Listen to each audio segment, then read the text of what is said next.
Until the briefing.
You guys ready?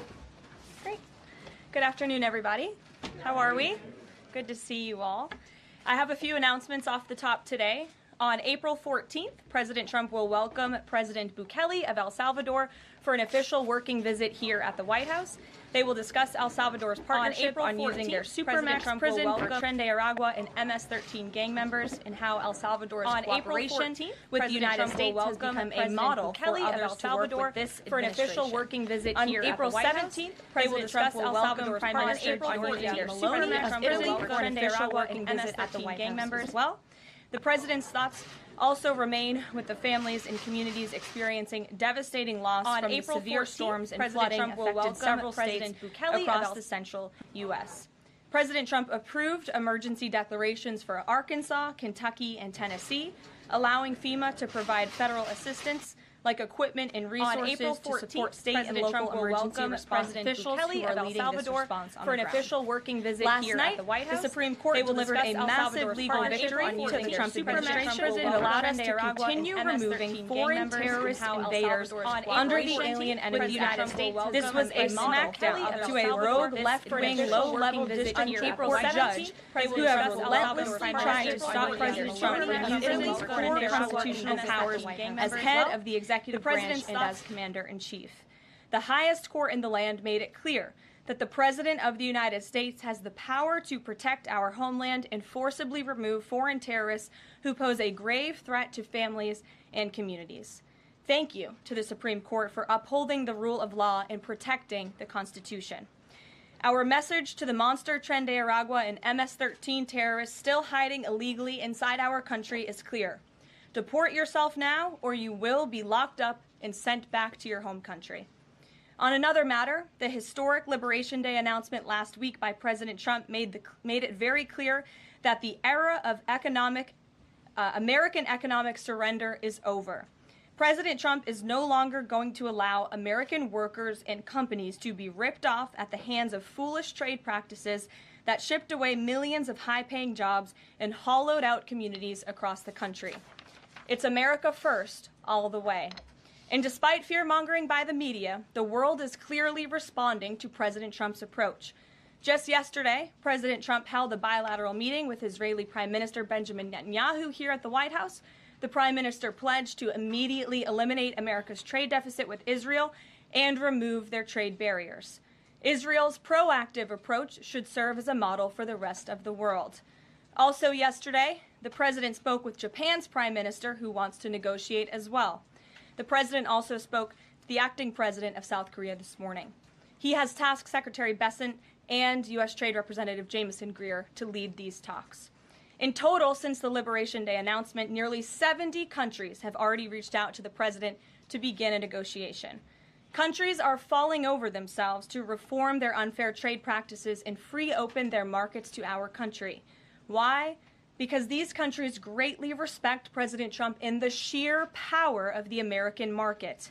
These countries realize they've gotten filthy rich over the past few decades by imposing substantial tariffs on American-made products and ridiculous non-monetary barriers to block out American industry. The jig is up. Past American presidents sat by and let this happen, but President Trump stood up for our country, and he is saying no more. The President's message has been simple and consistent from the beginning. To countries around the world, bring us your best offers, and he will listen. Deals will only be made if they benefit American workers and address our nation's crippling trade deficits. America does not need other countries as much as other countries need us, and President Trump knows this. He's going to use the leverage of our markets and our country to the advantage of the people he was sworn in to represent. On the other hand, countries like China, who have chosen to retaliate and try to double down on their mistreatment of American workers, are making a mistake. President Trump has a spine of steel, and he will not break, and America will not break under his leadership. He is guided by a firm belief that America must be able to produce essential goods for our own people and export them to the rest of the world. A strong America cannot be solely dependent on foreign countries for our food, medicines, and critical minerals. And America must always maintain a robust defense supply chain. Reprioritizing and strengthening our manufacturing industry are essential national and economic security issues of the utmost importance to President Trump. By focusing on supercharging the onshoring of American manufacturing, the President is already delivering on his promise to usher in an economic golden age for our country. Just look at Friday's jobs report, which smashed expectations for the second straight month. The American economy added 228,000 jobs, nearly 100,000 more jobs than economists predicted, and the fourth highest month for private payroll growth in the past 2 years. There was also a sharp increase in transportation, construction, and warehousing employment. And in just 11 weeks, President Trump has secured more than $1.5 trillion in private sector investment. This is $500 billion more than Joe Biden secured in his entire term. This record-breaking private sector investment will create roughly 350,000 American jobs and counting. If you add up all of the investment pledges from foreign governments, President Trump has secured an incredible $5 trillion in total investments already. In the months ahead, President Trump's pro-growth economic agenda will be fully realized. The largest deregulatory effort in American history is underway. Unnecessary, burdensome, costly red tape is being eliminated by this entire federal government every day, driving down costs and massively boosting small businesses. So far, President Trump's deregulation effort has already saved Americans more than $180 billion, equivalent to $2,100 per family of four. The president's drill baby drill energy agenda, which he will discuss later this evening in the East Room, is capitalizing on the abundance of natural resources under our feet to generate more affordable electricity, cheap gas, and quality new jobs. All of this will combine to end the Biden-imposed cost of living crisis that's absolutely crushed American families. Under President Trump, the American energy industry will lead the globe over the next century, delivering lower prices and significantly strengthening our country's economic position. At the president's direction, Republicans in Congress are working quickly to pass one big, beautiful bill, which will also include the largest tax cut in American history. As President Trump has said, the House must pass this budget resolution quickly. Here in our new media seat today, we have Jasmine Wright, the White House reporter for Notice. Notice is a nonprofit and nonpartisan news site which launched in early 2024. They've gained millions of readers across the country since. The newsroom's goal is both to inform readers and train the next generation of politics and policy journalists. They also partner with state newsrooms to give local communities more knowledge of what their representatives are doing in Washington, D.C. With that, please kick us off, Jasmine. Thanks so much, Karoline. A couple questions for you. The first one being, can you explain the White House's evolution from this is not a negotiation on tariffs to countries should pitch us and start negotiations on tariffs? As the president said yesterday, Jasmine, both things can be true at the same time. And it is a non-negotiable position that the United States has faced a national security and economic crisis because of the unfair trade practices by countries around the world. As for the president, I have maintained this position. The entire administration has always said that President Trump is willing to pick up the phone and talk. And the president met with his trade team this morning, and he directed them to have tailor-made trade deals with each and every country that calls up this administration to strike a deal and listen. And each and every one of these trade deals should be tailored and unique based on that country's markets, based on that country's exports, the imports here in the United States of America. What makes the most sense for the American worker and for our industry? The president is focused on putting America first. So was the evolution not factored in or determined by kind of the tumult in the stock market? Was that not a part of the consideration to start making these negotiations and deals? Again, I would reject that there was an evolution. On day one, we had said that the president will always pick up the phone for other nations and other companies that call this administration. The president always has a listening ear, and it's a non-negotiable fact that America has faced a national security and economic crisis for many decades, and President Trump is just the first to address this. And then my last question, how will negotiations change how much revenue the White House is planning to make from the tariffs? Well, that has yet to be seen, but as the president said, the reciprocal tariffs, which will continue to go in effect as these deals are negotiated and ongoing, will generate trillions of dollars in revenue to the United States. And this is twofold. The president wants to onshore jobs here to the United States of America. He wants to boost our manufacturing industry. He also wants to tackle these crippling deficits with almost every single country around the world. Jackie. Thanks, Karoline. The Treasury Secretary, Scott Bessent, warned that some of these negotiations might take up to months, that we could be doing this through April, May, and into June. And then you had Kevin Hassett say it's going to take a lot for the president to put his signature on the line, because he wants to make sure there's a good deal for America. Is the president operating on any sort of a timeline or deadline where he wants this completed by? Well, we always move at Trump speed here at the White House, which is incredibly fast. I know you all know that from covering this White House day to day. The president likes to get things done, but he's very much focused on ensuring that these deals are good for the American worker, they are good for American manufacturing, and again, that they tackle these crippling deficits with these countries. All options are on the table for each country, but again, these are going to be tailor-made deals. They are not going to be off-the-rack deals, as the president has called it, and he has directed his entire trade team to be part of this effort. So that includes Secretary Bessent and our National Economic Director, Kevin Hassett. It also includes Secretary Lutnick, Peter Navarro, the entire trade team, Jamison Greer, who was on the Hill today. Everybody who was involved in this incredible, fair, reciprocal trade agenda will continue to be involved in negotiating these deals. And then yesterday, Goldman Sachs put out a research note. It put the odds of a recession at 45% within the next 12 months, up from 35%. But Peter Navarro guaranteed last night no recession. Does the president agree with him on that? I know the president in the past has been leery of making definitive statements on that. I can speak for the president, and I can speak for the optimism that he sees in our economy every day. Again, when you talk about the massive deregulatory efforts that are happening across the board, when you talk about how oil prices are down, gas prices are down, egg prices are down, we're cutting costs for the American worker, for the American consumer. We also see trillions of dollars of investments pouring into this country every day, and we're working hard now on the tariff side of the president's economic agenda. But don't forget, the next side of this is tax cuts, and we're counting on Capitol Hill to get those done, the largest tax cuts in history.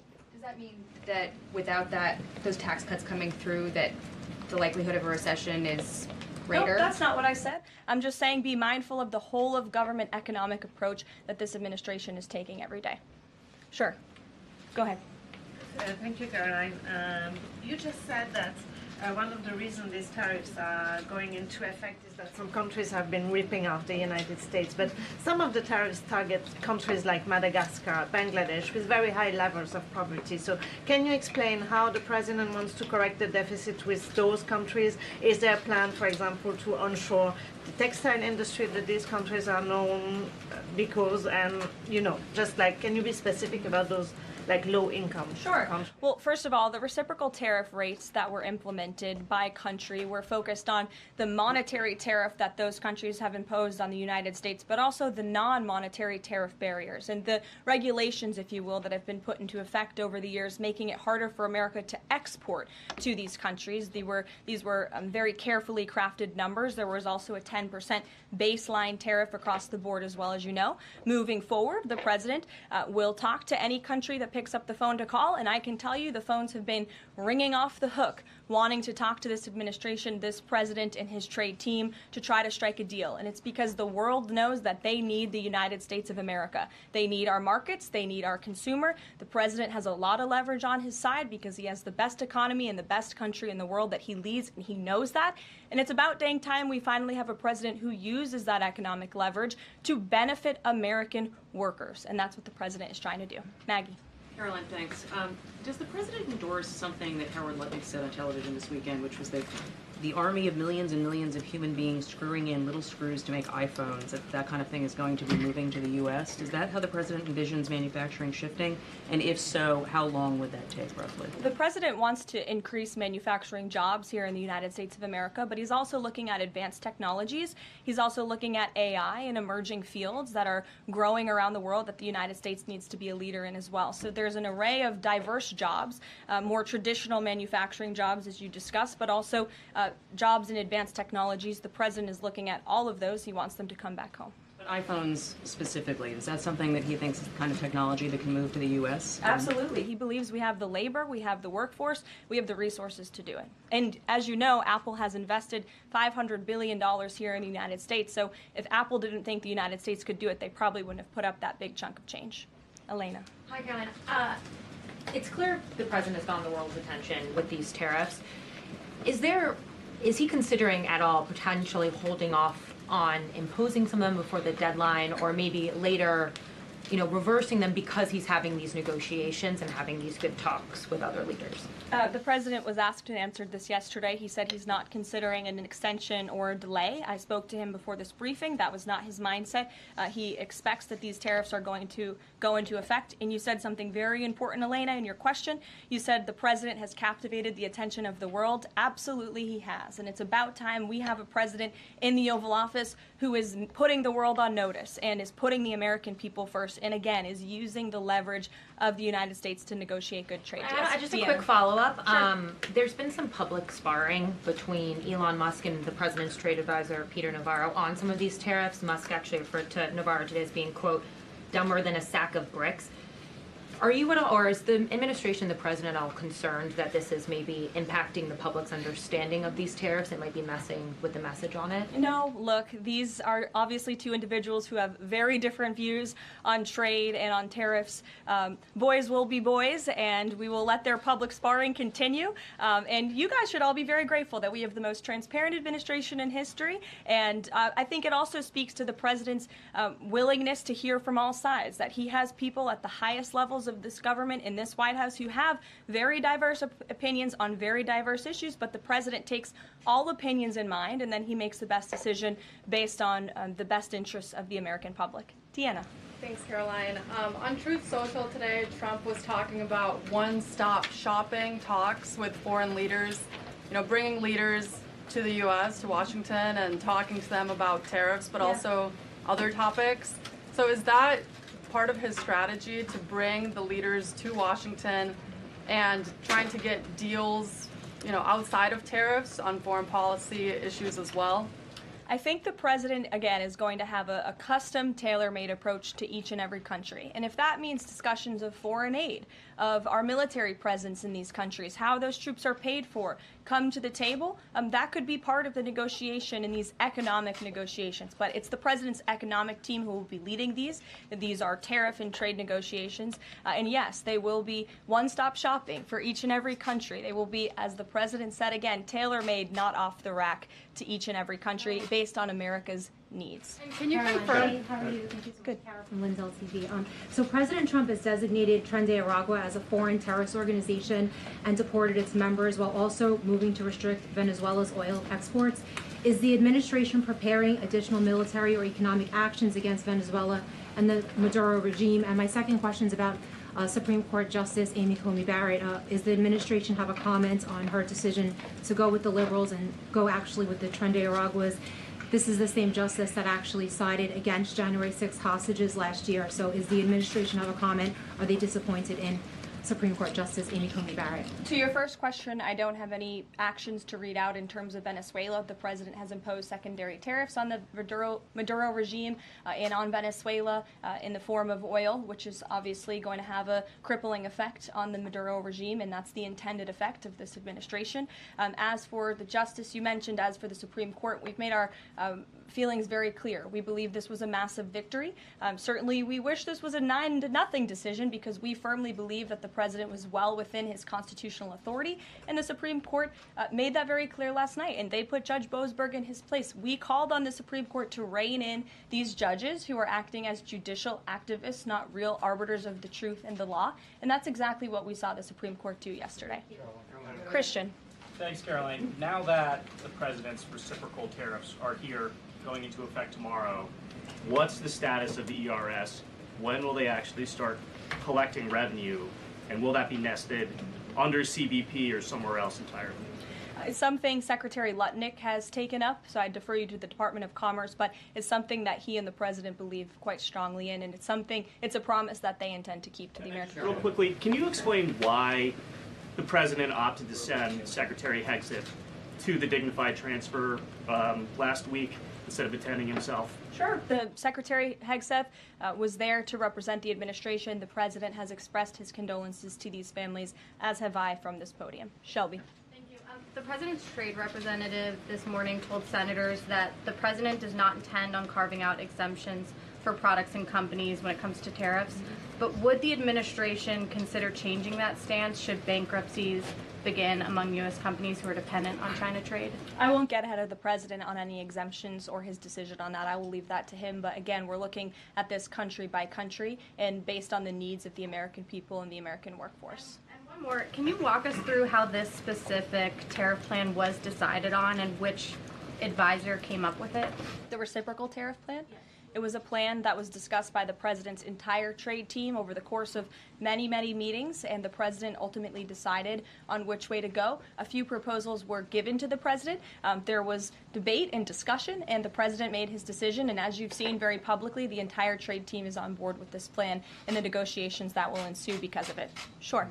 Karoline, on Iran, and given what's going to be happening on Saturday, what exactly is the current administration doing to stop Iran's funding of terrorist aggression worldwide that the previous administration wasn't doing?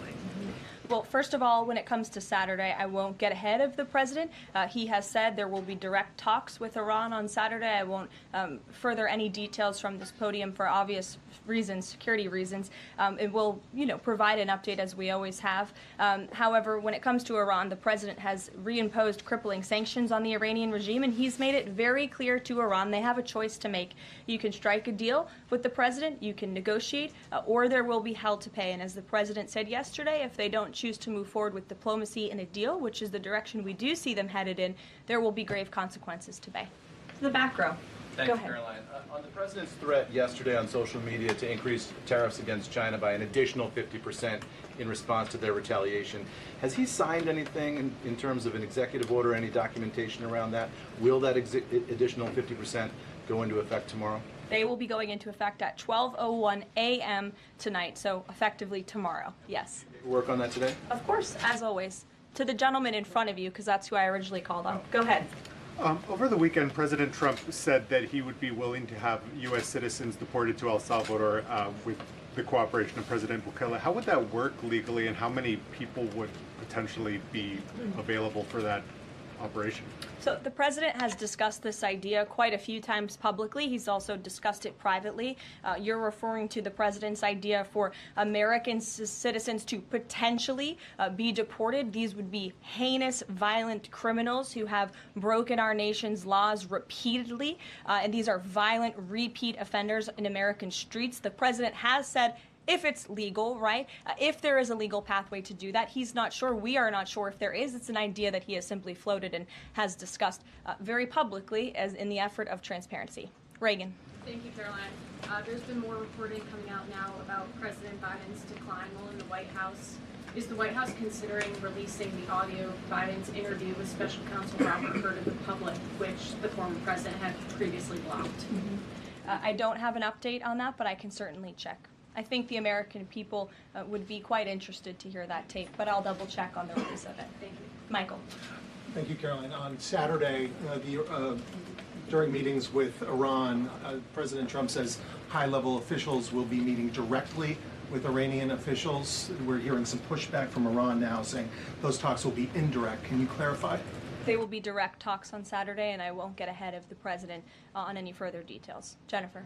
Yeah, two things. On the Israel tariffs, can you give us an update on the discussion on relaxing those tariffs? And then I had another question about the Doge team after that. That discussion is ongoing. I don't have any definitive details to iron out for you here. And then the president on Thursday told us that there was an incredible discovery that the Doge team had made. He called it horrible and incredible.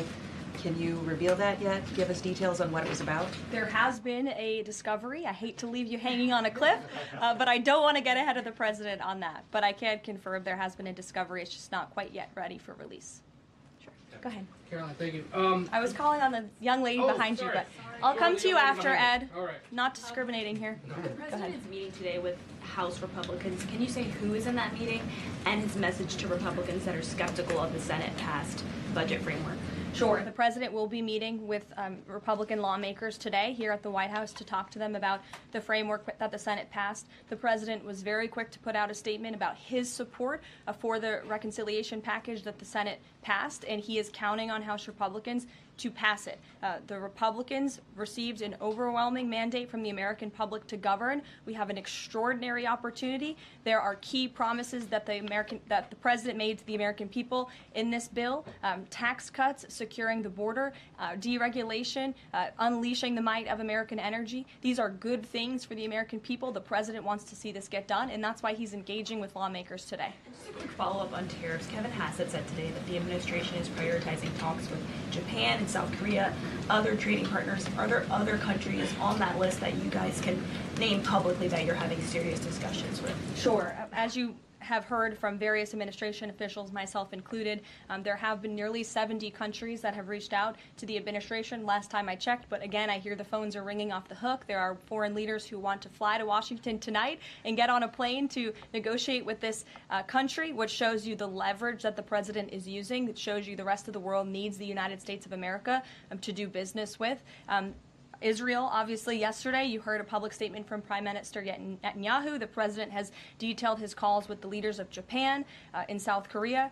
We are going to prioritize our allies and our partners around the world first when it comes to these negotiations, and the trade team will be divvying them up again to make tailor-made trade deals around the world. Ed, go ahead. As promised. Yes, thank you. You mentioned the 70 countries or so. I'm curious, though, under what conditions at this point would President Trump talk to President Xi about tariffs? Look, I just spoke to the president about this, and he believes that China wants to make a deal with the United States. He believes China has to make a deal with the United States. It was a mistake for China to retaliate. The president, when America is punched, he punches back harder. That's why there will be 104% tariffs going into effect on China tonight at midnight. But the president believes that Xi and China want to make a deal. They just don't know how to get that started. And the president also wanted me to tell all of you that if China reaches out to make a deal, he'll be incredibly gracious, but he's going to do what's best for the American people. So China has to call first? The Chinese want to make a deal. They just don't know how to do it. But the president will be implementing these 104% tariffs on China tonight. Under what conditions might he consider lowering tariffs on China at this point? It would be imprudent of me to tell you those conditions here from the podium. Sure, Gabe. Thanks, Caroline.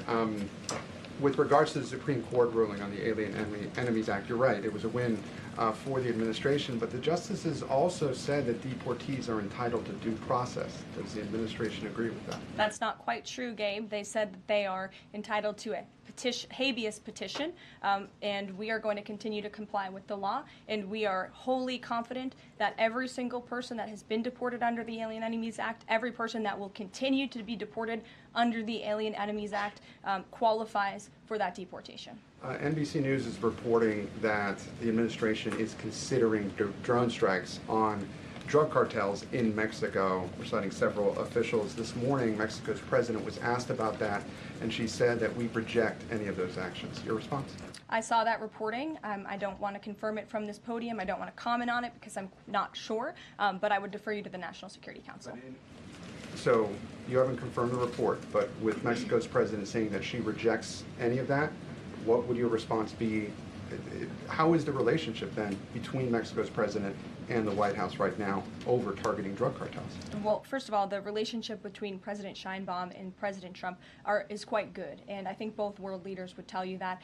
The president has been engaged directly with President Sheinbaum on a number of different topics, particularly when it comes to clamping down on the Mexican drug cartels, on clamping down on illegal immigration, human trafficking, drug trafficking through our southern border. She's taken significant steps towards doing that, but as for that specific report, again, I'm not going to comment. Caroline, Sure. Two questions on trade.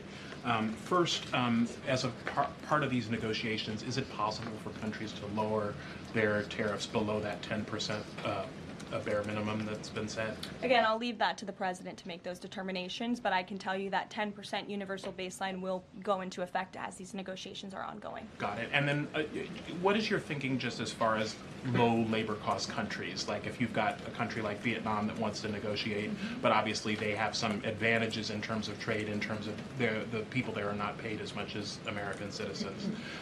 What is kind of the thinking? Can they still achieve a good kind of trade outcome with the United States? Well, again, you're right to point out that different countries have different labor markets. They have different skills, if you will, different resources, and the president is going to take all of that into account. His team will take all of that into account when they're negotiating these deals. I do just want to point out one thing, that the president, everybody in Washington, whether they want to admit it or not, knows that this president is right when it comes to tariffs and when it comes to trade. In fact, Democrats have long said that the United States of America has been ripped off by the countries around the world. They just don't want to admit it now because it's President Trump who is saying that. In June of 1996, Nancy Pelosi spoke on the House floor She urged her colleagues at the time to fight against the status quo trade policies that had contributed to America's trade deficit with China. In fact, Nancy Pelosi said, "How far does China have to go? How much more repression? How big a trade deficit? How many jobs have to be lost for the American workers?